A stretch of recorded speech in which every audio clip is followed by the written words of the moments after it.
Great, the music just turned off, so that probably means it's time to get started. Thank you so much for coming to see my presentation. It's called Achieving Inclusivity Through Remote Work. I really appreciate you coming to it because I know there's some other really amazing talks happening right now, and also I feel very grateful for that, and I also feel very grateful for the DevConf organizers bringing me to speak at DevConf for the first time. It's something I've wanted to do for a while, so it's an honor to be on the stage at all. I just want to start out with a few words about myself. My name is Jameson Alea. My friends call me Jamey, and we're all friends, so you can call me Jamey if you want. I use they, them, or he, him pronouns. Either is fine. And I'm here from the United States. It's my first time in South Africa, which is really exciting. And I'm from a city in the US called Buffalo, New York, which, if you've ever heard of it, is probably because we have really bad weather. So I have my picture of me touching the street sign during this last year's blizzard. I'm primarily a Ruby person. I've been doing Ruby for about 10 years, and I'm currently doing it for a company called Wrapbook. We're a small startup in the States, and we do payroll software for gig workers in the entertainment industry, which is quite interesting. And it's also possible that you know of me from a podcast that I used to be on. Unfortunately, it's currently defunct, but there's a few hundred episodes out if you wanted to check it out. It's called Greater Than Code. It started out as kind of a Ruby podcast, but it's really about the human stories that are behind the people that write the technology that we use. So I think that's really important. And to that effect, I love to talk about hobbies, people's hobbies outside of tech. Mine is letterpress printing. I'm really passionate about it. So if you want to talk about letterpress printing at all, come find me afterwards, or come tell me about your favorite hobby outside of tech. So I want to talk a little background about this talk before I really get started. I wrote this talk for the first time, the original version of it, in October of 2019. And then I gave it for the first time in April of 2020. So as you can imagine, the remote culture when I wrote it was very different from the culture when I first gave it. And now, clearly, it's May 2023. Haven't given this talk in a couple of years, and obviously the culture is a lot different again. So I'm going to talk a little bit more in detail about those changes in the landscape, closer to the end of the talk, but I do think it's important context for the whole thing to kind of think about when I was originally thinking about this. And here's kind of an example of that. So this was the most recent Stack Overflow developer survey when I originally wrote the talk. And so these were the stats I originally presented. I really like the Stack Overflow developer survey because I think it's really interesting that they get all of this data every year, because it makes it really interesting to look at trends over time. And I would agree that is interesting to look at the differences between these numbers and the most recent survey in 2022. So I know that this was a lot of probably small numbers on screen, but here are some of the important ones. So in 2019, 12% of people identified as working fully remote. That number went up to 43%, the slight majority, in 2022. And keep in mind, that's after people already were starting to go back to the office. And the fully in-person number did almost the opposite. It went from 43%, the majority, to only about 14%. So as you can see, the data supports this idea that things have changed a lot. But I think this is great. I love working remote. I've been doing it for my whole about 10 years. It really works for me, and it helps me do my best work. So I want to talk about why that is. I'll start out with some of the kind of general benefits of remote work that can be beneficial for mostly anyone. It gives you more flexibility in when you work. Maybe you want to start a little earlier or later. That's usually fine, especially if you're working with people in different time zones as well. Maybe it's just convenient for you. It kind of works for the way you like to work. Maybe there's a specific reason, you have to pick up your kid at a certain time. It gives you more flexibility for things like that. This one's a big one for me personally where I live. We don't really have public transportation, and we have like bad weather in the winter. You have to dig out your car, so it's great to not have to commute. Maybe the culture around that is a little different here, but I can't imagine anyone really like loves their commute, so hopefully still relatable. The freedom to work from everywhere. This is how you see like fully remote people who will go and travel and be working from the road, maybe like go visit their family. I have a coworker right now who's spending 6 weeks visiting family in Sri Lanka and working from there. So it's really cool that he can do that. Okay, this one, your mileage may vary a little bit. I personally find that I'm much more productive at home. I find less distractions when I'm by myself and not have a lot of people around to distract me. But a lot of people also do find it difficult to work from home and not get distracted by like home things like the dishes and the laundry. So a little bit up to the individual person. And it's hard to overlook just how comfortable it is to work from a space where like you already have everything in your workspace the way you want.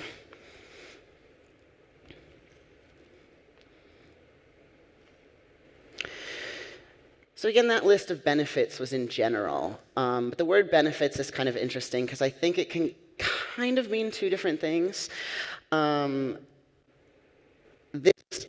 I read a bunch of definitions of the words benefits, actually. I liked this one. Something that produces good or helpful results or effects, or that promotes well-being.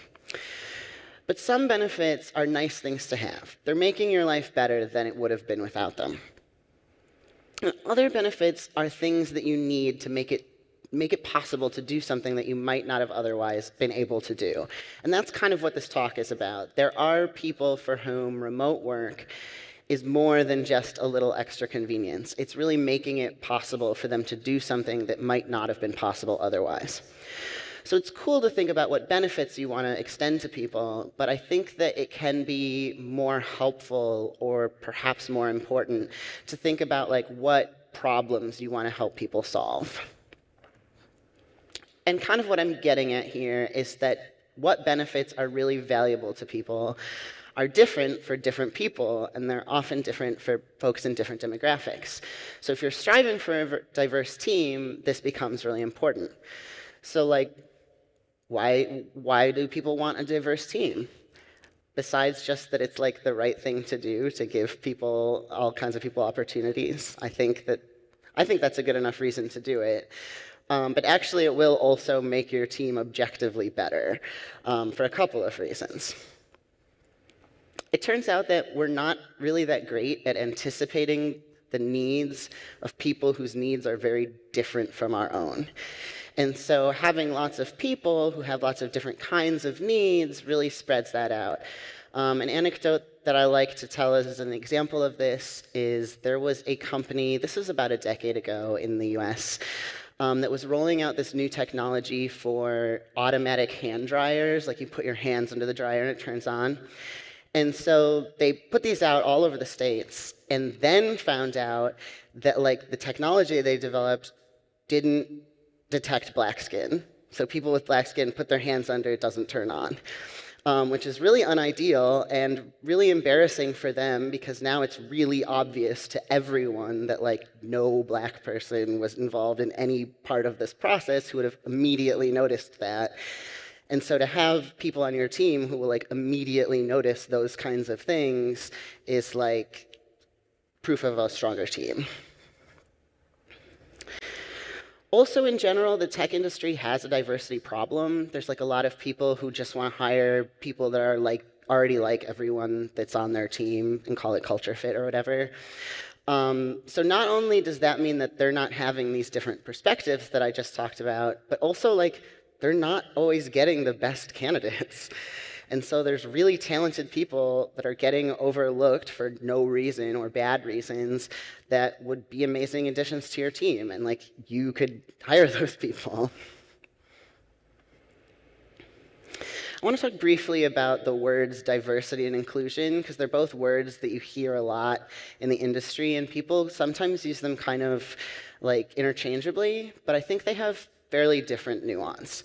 Because diversity is just about having a team where not everybody is the same. But when you say inclusion, you're really talking more about making those people feel comfortable, welcome, and integrated. So if you have diversity without inclusion, you're alienating underrepresented people because you're kind of indicating that you care more about making your About Us page look good than you care about actually supporting people. And so that leads to less diversity over time because those people won't want to stay at your company. But on the other hand, inclusion, and really thoughtful inclusion, fuels diversity because not only will you retain folks, but also you'll attract more diverse candidates in the future because it turns out underrepresented folks talk to each other, and then they find out what companies are doing a good job at this and go to those companies on purpose. I've done this many times. So the fact that this arrow is pointing to the left in this graphic, I don't like that, so you can ignore that. Because on the left, you have like diversity, where there's people that don't look the same, but they're not like working together. And on the right, you have like inclusion, where everyone's integrated on a single team. So I want to talk a little bit about like specific groups or demographics of people that I think particularly benefit from remote work, and I'll try to keep it general, but I also want to use some personal examples. So like, for instance, there's so many different kinds of chronic illness and disability that have like different symptoms and different challenges and different needs. So I have to be general, but like also, I'll disclose now that like I personally have pretty severe anxiety, and that affects my life a lot, and it's a big part of the reason that working from home has worked for me so well. So I'm going to use some, I like to talk about what I know, so I'll use some of those examples. Accessibility concerns. So lots of different disabilities need different accessibility accommodations. It's very likely that the best accommodations that someone has are the ones like at their own house where they were able to control all of the variables. But even apart from that, it can be hard to get to work. Before I was working fully remote, I used to miss a ton of work because there were times when I felt too bad to be able to like get out of bed and get ready, but I actually could still like work on my laptop. And in fact, it was often like helpful as a distraction to what I was going through to be able to work. We talked about flexible working hours earlier, but some people have more specific reasons why they kind of require that. Another example for me is like, if I have a panic attack early when I wake up in the morning, I pretty much have to go back to bed for a couple of hours to be able to do anything productive at all for the rest of the day. So if I can start a little bit late and then work a little bit late, that's like a whole day where I otherwise probably would have had to call in sick. Also, chronically ill folks often have a lot of doctor's appointments, and having frequent doctor's appointments also requires a lot of flexibility. Energy conservation worries. Here, I wanted that spoon. It was in the wrong order. So there's a metaphor called spoon theory that I actually do an entire other talk about that I'll link at the end. But spoon theory is this metaphor that they use a lot in the chronically ill community for like the metaphorical unit of energy measurement. So like you start the day with a certain number of spoons and they represent the energy you have for the day. And when you're doing things that take energy, you're spending that. And the idea here is that someone who's chronically ill has to use more energy for things that would be easy for other people, like tying their shoes or lots of different things. And so they have to worry more about rationing their energy over the day. And if you don't have to waste a bunch of those spoons doing these like normal morning things, and you can just stay at your home and work from there, like that gives them a lot more energy to both do a good job at work and have like a more fulfilling life outside of work. And then lastly, a lot of people who are ill have like good days and bad days, and maybe you don't want people to see your bad days. For me, that means that like if I have a panic attack and I'm at home, like that sucks for me. I'm not having a good day. But it's still much better than having a panic attack at work where everyone witnesses it, and then I have all of these bad feelings about like what people think of me, and it's embarrassing and all of these things. So just being able to turn off your camera like provides a lot of privacy for a lot of people. Again, underrepresented folks, that refers to a lot of different kinds of people, so I'll try to be fairly general. Energy conservation is a thing again here. Spoon theory is less commonly used for this than for illness. It was originally a metaphor about illness. But I do think that underrepresented folks have to use more energy at work for various reasons. Code switching is one. We talk about bringing your whole self to work a lot, and I think that's really nice in theory. But like most people don't do it by nature, because of course the way that you would talk to your friends and family is like different than the way you would talk to your coworkers. And that's much more true if you're not part of the majority in group at your office. This might mean that the slang that you would use with friends from like your same ethnic background is different. For me, the way I talk around a group where I know everyone is queer is totally different. And there's an energy cost associated with making those decisions. Also, microaggressions you could do an entire talk about. But what I mean here is like small, indirect, and often unintentional discriminations against people in disenfranchised groups. And this definitely happens at the office, and in fact, it can be particularly hard to deal with at the office in like a professional environment. This might be things like offensive jokes or making assumptions about people. For me, getting misgendered is one that comes up a lot. And even though they're small and not always meant in like a hostile way, it still adds up and costs energy. And this is all really about the difference between like feeling like you fit in somewhere versus feeling like an outsider. I had a really interesting conversation with someone at a conference once, and he was telling me this story about how he worked at a series of jobs where he was the only Latino and felt very left out, like his coworkers like didn't understand him and his perspective. And then he got another job at like a fully remote company where everyone lived in different places. And even though he still was the only Latino on his team, he was like, well, now everyone is different from everyone else, and so I don't feel like I stand out in the same way. And he told me this is kind of like a very good feeling for him to finally be able to feel at work. Also, it can be expensive to work. Like, think about someone who is coming from like an underprivileged background, just did like a boot camp and is looking for their first job in tech. Maybe they can't afford like a whole wardrobe to wear to the office. Maybe everyone else at the office goes out to lunch every day and they can't afford to go with them, and they feel like left out of that group and those conversations. It can even be expensive to get to and from work. So this is a problem for a lot of people who are new in tech.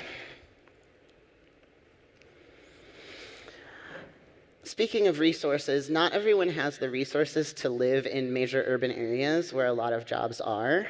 It's expensive to live in cities, so maybe they can't afford it. But there's other reasons too. Some people need to stay where their family is because they have obligations taking care of them. Maybe you're interested in hiring some folks from a different country, but there's visa issues. And like maybe you really want to have folks from different countries on your team because like they come from different places and they have different backgrounds, and that brings those better perspectives that makes your team stronger. This can also disproportionately affect underrepresented folks because of the tendency to come from like underprivileged backgrounds or have different cultures or live in different places.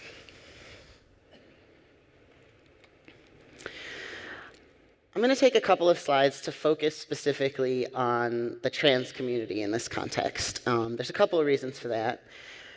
I'm trans. And I think you should talk about what you know and also what's important to you, and it's important to me. Also, there's a lot of trans people working in tech in comparison to other industries, and that number is growing.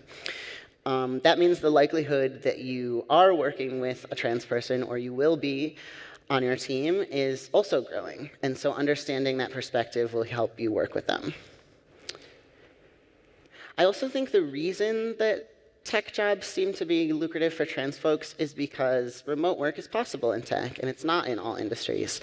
And I think that remote jobs can be attractive to trans people for unique reasons. So what are those reasons? Transitioning at work is hard. In fact, transitioning in general is really hard. It's a huge change in one's life. It's a change for the better, but any period of intense change is really difficult.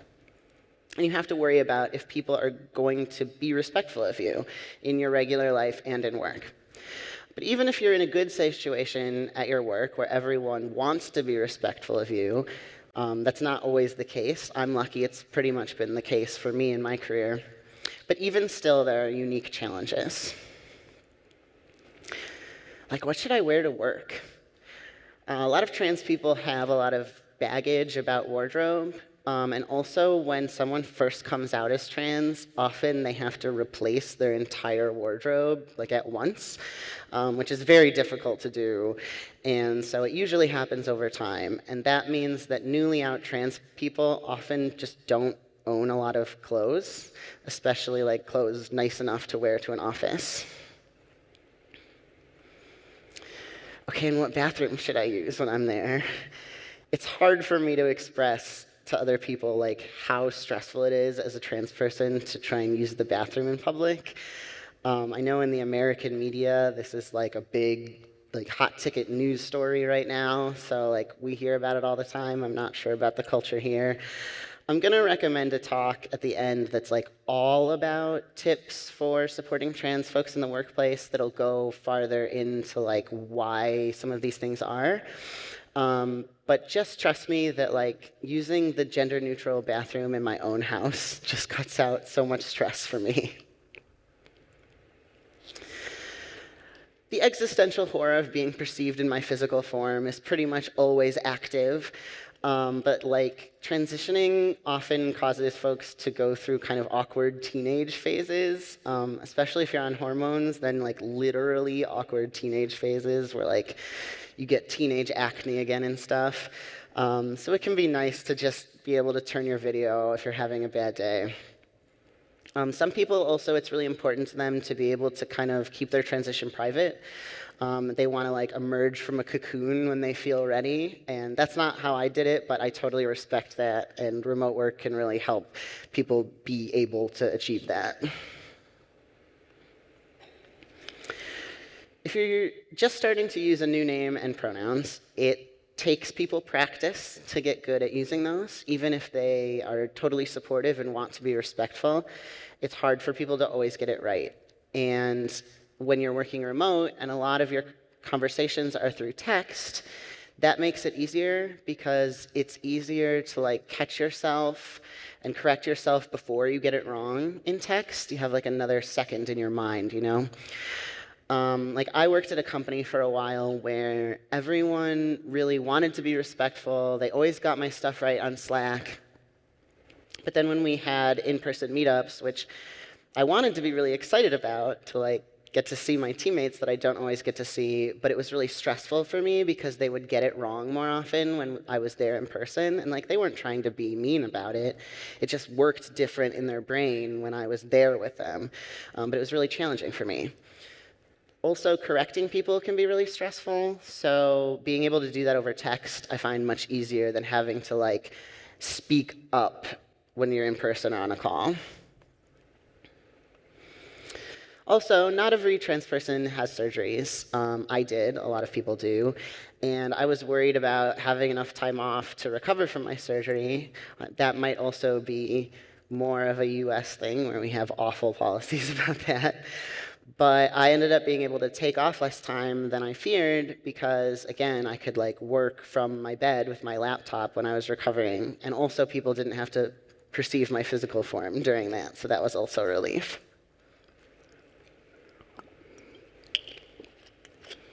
Okay, so we've talked a lot about the benefits, but there are some cons of remote work too, mainly just that it's like hard and it takes work.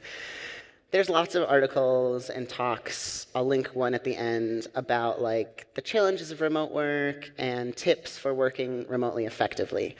When COVID happened, the market got flooded with articles like these, which is cool because it's nice that people who are already good at remote work want to like support people who are new to it. But actually the phrase already good at remote work kind of underlines what I'm trying to get at, which is the idea that like remote work isn't easy, it doesn't come naturally to everyone, but it's a skill that you can practice and get better at over time, just like any skill. And also a healthy environment doesn't just happen naturally. It's something that you have to be intentional about. You have to like imagine what you want it to be like and then try to make it like that. I have some specific tips about this too. For me, the fact that a lot of communication for remote workers happens via text is like kind of a big one. So I hope this slide will have tips that are helpful for like all sorts of people, but I do think that they are specifically helpful for folks like me who struggle with mental illness. One of my symptoms when my anxiety is bad is like memory lapse. So I will just forget what people said to me. And it's really nice to have messages that there's a record of and I can go back and see like exactly what they said and like exactly what context it was said in. And being put on the spot with questions is also something that's anxiety-inducing with me. So asynchronous culture really helps with that. If people don't need an answer immediately and I can take some time to think about it, even if they do need an answer more or less immediately, typing it rather than being put on the spot like in person gives me an extra minute to think about how I want to answer and how I want to word that answer, which is important to me. On the other hand, I do worry a lot about people's tone, and I read a lot into things people say to me, and tone is hard to convey on text. I like to err on the side of over-communication. If you ask me for something, tell me explicitly, is it urgent or not urgent, especially if it's after hours. Don't be afraid to pointedly clarify tone. It feels weird to people to do, but it can really help communication. This sounds silly, but actually I think emojis really help with that. I convey a lot of tone through emojis. My old company even added an emoji to Slack that was WYC. It stands for when you can. This is an acronym that my family actually made up because I would get anxious if they sent me a text that was like, can you call me? And then I would freak out, what's it about? So we added when you can as an indicator that it's not bad, it's not urgent, don't worry too much about it. And we started using that at work, and it was really helpful there too. So that's kind of about giving as much context as you can for your messages. Can you hop on a call right now is pinging the same anxiety part of my brain. Oh, what happened? Am I in trouble? Are people getting laid off? What's going on? Even though it's a little bit longer-winded, if you say something like, hey, can you hop on a call right now? It's not an emergency, but it is time-sensitive. It's about XYZ project. A few more words, but reducing a lot of anxiety on my end. I know I've also said quite a few things about what you want to do for your employees, but I recognize that most people in this room probably are employees rather than have employees, and you can't always affect change in the same way. But I still think that you can be a good advocate. I think you're already doing the first step to becoming a good advocate just by listening to me talk about this, because hearing those other perspectives and being aware of them is kind of that first step. But I also have some actionable tips. Remote first culture can mean a lot of things, but it's something that's important, especially if you have some people who are remote and others who are in an office at like the same team. Remote people are always going to miss out on conversations that happen in person. Like that will happen always naturally. Sometimes that means like socially, where they don't get to know everybody as well, but that does lead to getting passed over for opportunities. Sometimes it even means like getting left out of conversations that are directly related to like projects that they're working on, and that makes it pretty impossible to like work as effectively and have your voice heard as much as other people. And this is all stuff that underrepresented folks already are more likely to struggle with, so remote work, when done wrong, can definitely make it worse. But you can do something about it. If you notice someone being left out, just say something. You know, Jamey's working on this project too. We should probably wait until we can get Jamey in the call to like talk about this important thing. Probably the person isn't trying to leave out remote folks like on purpose to be mean about it. They're just not thinking about it. So if you're thinking about it and you say something, that can like fix it right there. This one's a pet peeve of mine. I hate being the only person that's called in to like a call where everybody else is in the same room. It used to happen a lot at a company that I used to work for, and I would legitimately rather not be invited to the meeting. It makes me feel so left out. I can't understand what you're saying in the room because there's noise. I can't respond because there's lag. So I pushed pretty hard, and we eventually started doing video calls with everyone on separate. So if there's 15 people in the office and 3 people calling in, all 17 of those people, 18 of those people, get on different laptops with their headphones and like call in on a Zoom call. And now everyone is actually on the same like level playing field.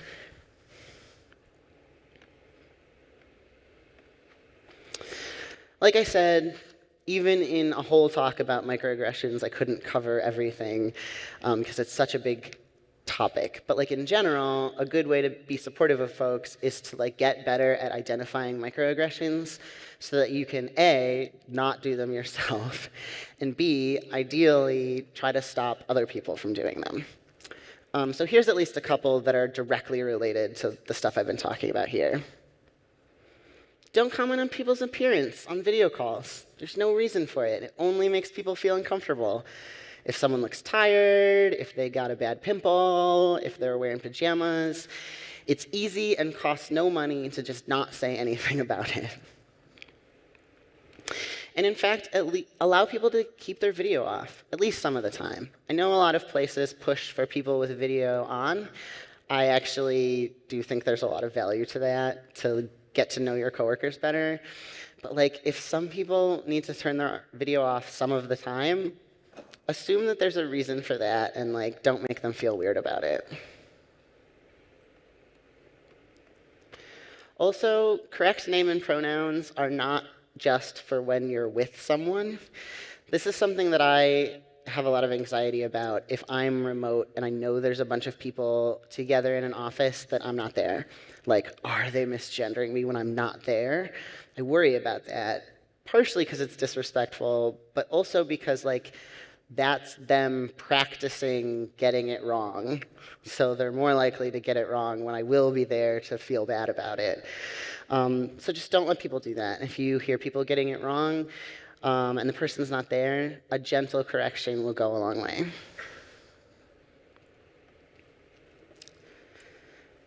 So like I said at the beginning, the landscape's pretty different.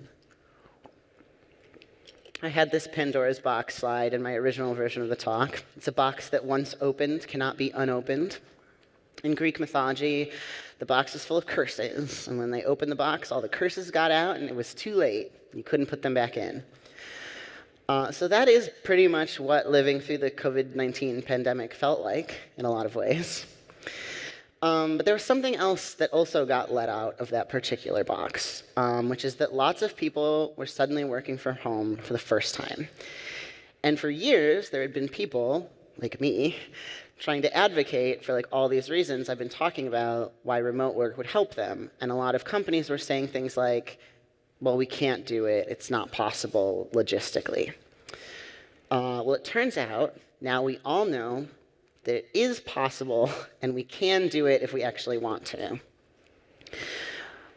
But I admit it was a weird situation that we were in. A lot of people were suddenly working remote for the first time in the midst of the most stressful thing that we had all gone through together.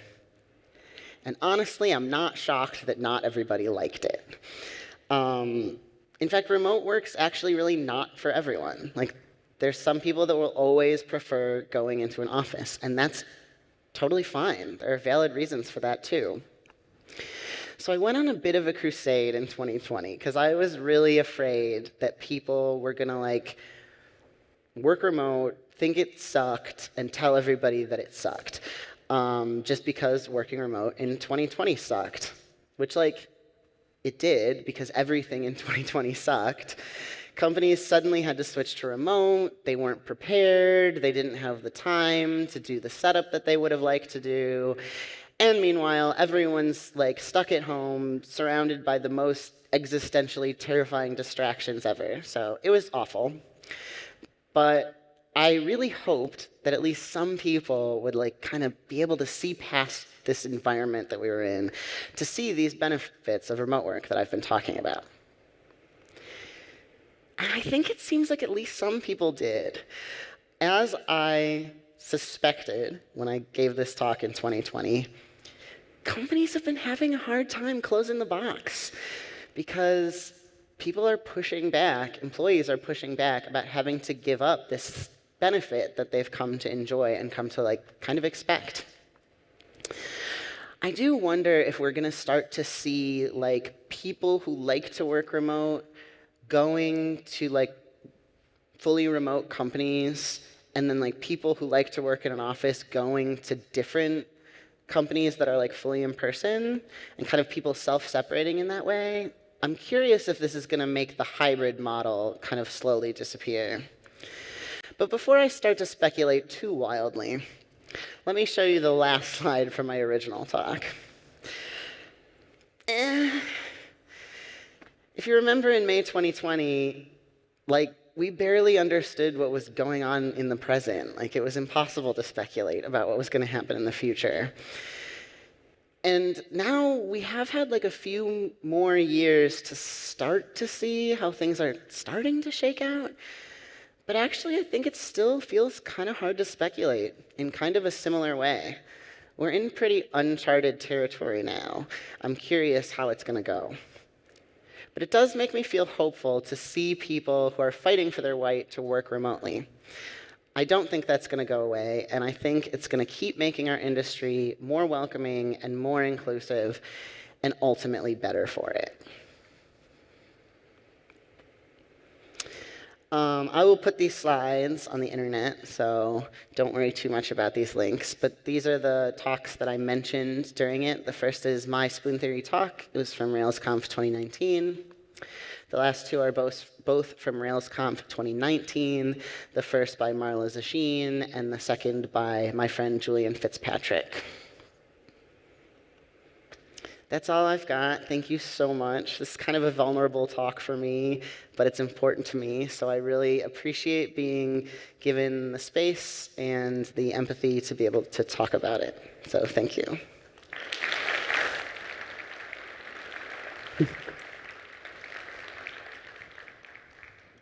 Questions? We have a couple minutes, so maybe I can take a couple questions.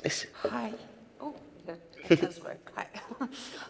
So mine's less of a question and more just a big thank you. So I have multiple disabilities and chronic illnesses, and I'm queer and all the rest of it. And I've been going to tech conferences for 12 years now, and I didn't think I'd see a talk like this in my lifetime. So thank you. And I get emotional. Thank you. To hear spoon theory described, I mean, I can't count the number of times I've had to describe it to friends and colleagues, so thank you for that as well. The thing I like so much about spoon theory is that it makes hard things easier to talk about if Yes. everyone has that shared language. And so the more people I can teach that language to, the happier I am about it. I feel exactly the same.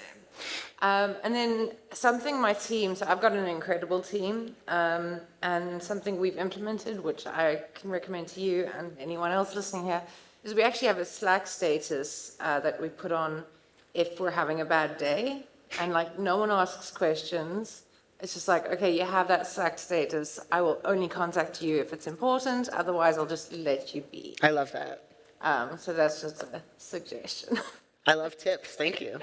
But thank you very much. That was a great talk. Thanks. I don't think I see any other questions, so I guess that's it. Thanks. Feel free to come find me and chat later. Love to meet people. It's been really gratifying being here in a new place and getting to meet people.